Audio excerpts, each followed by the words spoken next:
welcome here on this Monday, December 8th of 2025. I hope this finds you navigating towards Christmas well and all is good in your world. I wanted to touch base with a few stories that I think are special. If you're a history buff and you're into sort of genealogy and everyone's story, and you have an opportunity like I do to dig deep into my story and my people and celebrate a special family birthday, I invite you to stick around for that. But first, I'm going to do it in reverse. I'm going to do the feel-good story first because this one just, talk about tugging at your heartstrings. My word. You may have already seen it. It's sort of been all over the news. It's one of those, really catches people's eyes. And it really does, make you feel good around the holidays when there is a viral charity campaign into, well, I won't do a spoiler alert, but you may have heard of this guy, Ed, who was just singled out by, I think he's a CBN reporter, Christian Broadcasting Network. Sam is his name, and he decided to drop by where Ed works because coworkers mentioned that he might be going through some difficult times. And I think it's the way Ed explains his story and the way Sam sort of just dropped by. He flew to Detroit. Sam lives in a suburb of Detroit, and he flew to Detroit to talk to him about his story. And how emotional Ed got, I think, is what made this campaign go viral. But if you haven't seen it, you have to. Here is Ed's story. Take a watch of this. Ed. I'm Sam. Okay. I actually had someone nominate you from this store and said you're very hardworking. Well, I try to be. May I ask how old you are? I'm 88. And still working? Yes, I have to. Why do you have to keep working? Retired from General Motors in 99. In 2012, I went bankrupt and they took my pension away from me. Oh my gosh. Do you have a wife? She passed away 7 years ago. 7 years ago. She was sick when I lost my pension. So you've been struggling a bit? A little bit. You said that you lost your pension? Yes, sir, I did. I was in the Army back in 66. So you're a veteran too? Yes. The thing that hurt me the most was my wife was real sick. And they sold the property I had, and we made it through. My wife died 7 years ago. Since then, I've been trying to reestablish myself. And you're working here how many days a week? I work 5 days a week, 8 hours a day. And you do that because you have to, or? Yeah, I don't have enough income. What's your dream? Thank you. Of course. You're amazing. I want to give you $400 here as a tip. Of course. You're amazing, man. Of course. I don't know what to say. Oh, it doesn't just stop at that $400. No. In fact, that story, just like every other person who watched it, who also, got a little teary-eyed at how emotional Ed was, to the tune of it touched millions. So when I first checked in a couple of days ago, and I was showing everyone, it had just surpassed $1 million. The GoFundMe that Sam, that CBN reporter, started. And last check, it's 1.7, but I wouldn't be surprised if at the end of the day, certainly the end of the week, it's around 2 million, because I'm going to show the GoFundMe page, of course. But anyway, so Sam had the cameras rolling when they wanted to present the check of $1.7 million. You guys, it's just as heartwarming as Ed's story. And of course, he was emotional again. It is so touching. But anyways, this time of year, this is one of the best stories to show. Okay, watch. Presentation of the check. Everyone's support in the room. I want to reveal that this is one of the largest individual fundraisers in GoFundMe history. And if you want, you will be able to retire because we've raised you $1.77 million.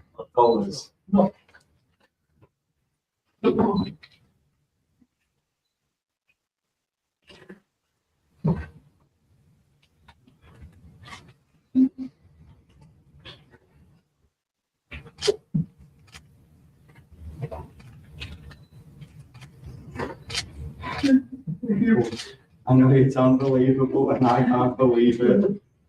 Oh my God.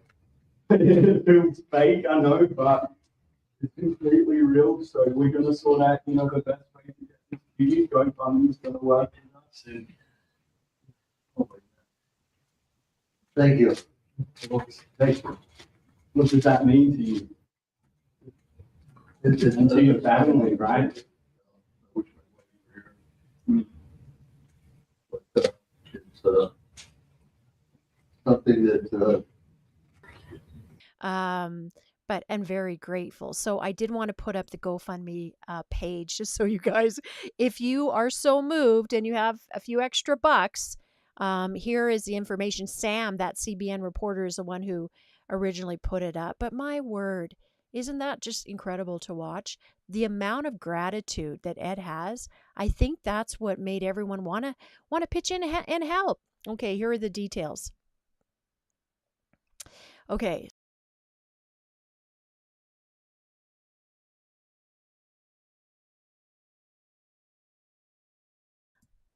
It's the GoFundMe page for Ed Bambas. And I'm going to scroll back to the gentleman. This is where you find it's Samuel Wiedenhofer, who's the one who's organizing this page. And yeah, like I say, by the next few days or even the end of the week, I wouldn't be surprised if it surpasses $2 million. I mean, and it's what's so sweet is, Sam is like, I think you can retire now. Because that was his one sort of, if he had a wish list after caring for his wife who was sick, had to sell the house, General Motors filed bankruptcy, he lost his pension, he said he only had $10,000 left. Like, my word. But, I can see completely how later this is going to be one of those stories that, not only does the campaign go viral, but of course Ed's story goes viral, which is just fascinating to see and to watch. It's lovely. So I had to share that off the top. Okay, let's get into a little bit of family history. We're celebrating a special birthday in the family. My father is passed, but his brother Frank is just turned 95 years young, I'd like to call it. And what is so fascinating, if you ever have an opportunity, I know a lot of people are getting into the genealogy and stuff like that. And it's great to be able to look up your family history and then find things about your family you had no clue, or were reminded as to how things came together. And when you're talking about someone who's, close to a century young or old, it's incredible to look back at the history. Now, just for frame of reference, it's okay if you're not into family history and genealogy stuff and my personal history, but my dad's passed. His brother Frank, and Frank's sister-in-law, who's my mother, it also had one of the first Ford dealerships in the province in Alberta, Canada, and to see how these sort of what I refer to them as industrial pioneers, hardworking, really incredibly, builders of communities, churches, schools, politics on the prairies in the beginning. And to have that in your family and be able to do a retrospect was just lovely to be able to take a look at. So here is a little look back on my Uncle Frank's story. Take a watch. See is a memory. We're all together. And you're mine for a night. 95 years. Don't they go by in a blink?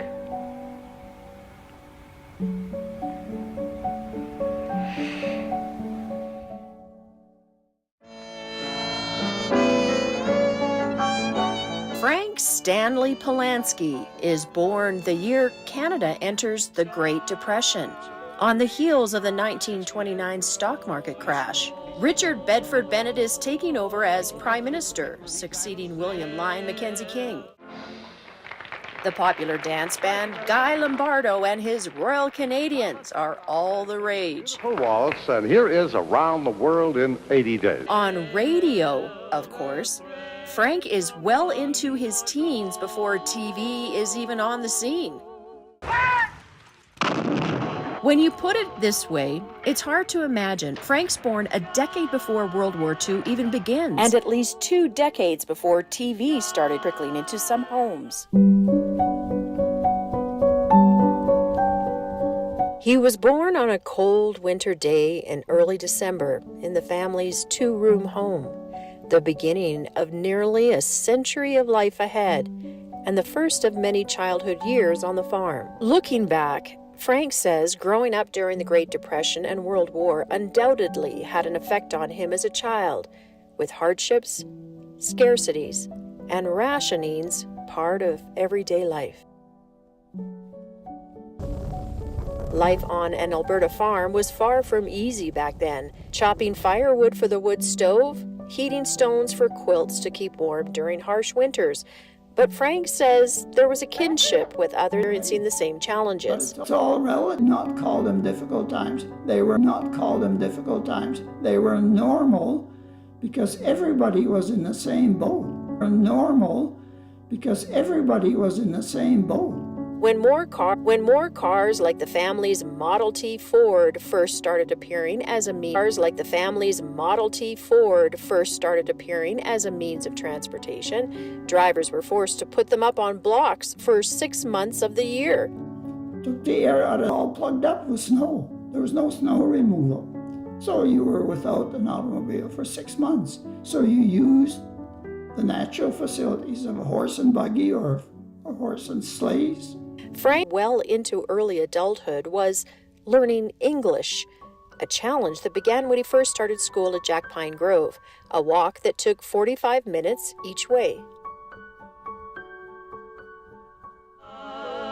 Radio helped lift Frank's spirit, arriving home just in time to listen to his favorite radio program, starring Charlie Chamberlain and Marg Osborne with Don Messer and his Islanders. The family moved to Thorhild in 1942, where his dad bought a hardware store with his brother Charlie. Frank's school let him off to work there every Friday. That was mail day, bustling with farmers shopping. Thursdays were spent getting ready, setting up merchandise and pricing for the busy next day. So every Friday I was off school helping my dad. And that was normal in rural communities, and especially in the fall when thrashing season came around. Similarly in the spring, when there was an emphasis on putting the crops in as quickly as possible. By Frank's dad, Polish immigrant Joseph Polanski, and brother Charlie, opening the first stores on the prairies. Frank's father shares the experience when asked about it by his brother Ed. And tell me something about shopping in those early days. What did you do for shopping? Oh, I think it's quite interesting question to talk about shopping those days. There was no such a thing as a shopping those days because if you had a cow and a chicken at home and that was it, period. You had your milk and butter and cream and there was no such a thing as shopping around because when my dad wanted to bring home not real men. Thank you so much for sharing your story. Your kind words and wisdom you're sharing with us are much appreciated, Uncle Frank. Thank you very much. Thank you so much. I enjoyed doing the presentation. From humble beginnings on the farm to rising through the ranks to achieve a high-ranking position of senior vice president in the bank, embracing change, travel, and new adventures with life companion and wife Elsie, to now living a healthy, happy, active life well into his 90s. Frank has plenty of reasons to celebrate this 95th birthday, and we gladly honor him on this momentous occasion.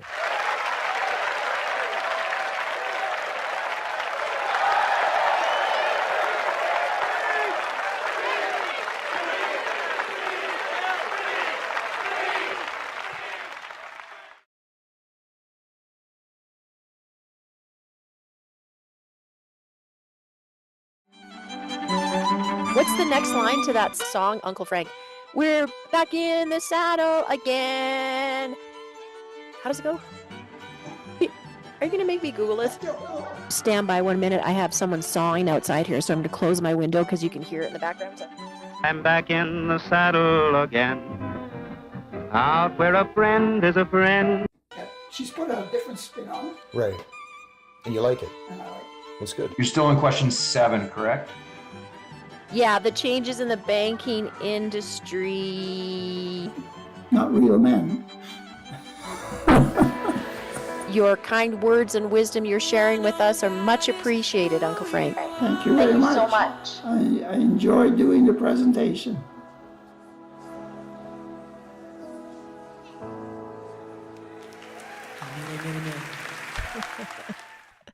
What a good opportunity, you know, to get into the nitty gritty of stories and even heating, you know, wood stove. When was gas introduced?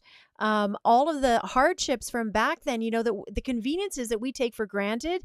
After you get an opportunity to talk to a family member, a senior family member who's lived through, oh my word, ups and downs. Talk about economic changes in the banking industry. You know, he tells this story of when he was working his way up in the bank, how someone came to him, a bank executive or someone came to him and said, you know, now it might be a good time to change your name, your last name.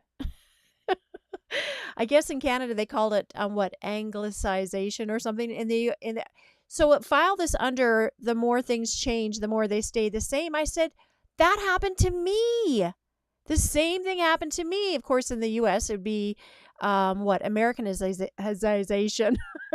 And I recall when someone not so subtly suggested it might be a good idea to find a different last name that was not so ethnic. Now, of course, we're not going to get into the whole immigration story, and that's a whole other conversation, a valuable conversation for another time. But I thought it was so striking that he had the same experience, you know, and someone said to me, well, now one might be able to make the point if you're from a community where the majority of the population can relate to someone, and that's sort of viewed obviously as a smart media decision to be able to put a front person who can relate to the majority of the population. Sure. But isn't that fascinating that he had the same sort of experience I did? In any event, it was lovely to sort of do a retrospect and be able to ask him the kind of questions that any of you who have sort of done a deep dive into your genealogy, your relatives, not only does it put, a more meaningful, deep story to your understanding, but to your lives, the people around you, the close ones around you. I mean, it was lovely to be able to do, in any event. It was lovely to be able to celebrate his 95th birthday. I hope you enjoyed that too. And I encourage you, if you have an opportunity, or there's always one or a few people in a family that seem to be doing that genealogy thing, you might want to ask some questions and just to have it for keepsake. What a lovely way to look back. All right, everyone. It was nice to touch base with you all. I look forward to seeing you again soon. Take care, and we will see you next time. Bye for now.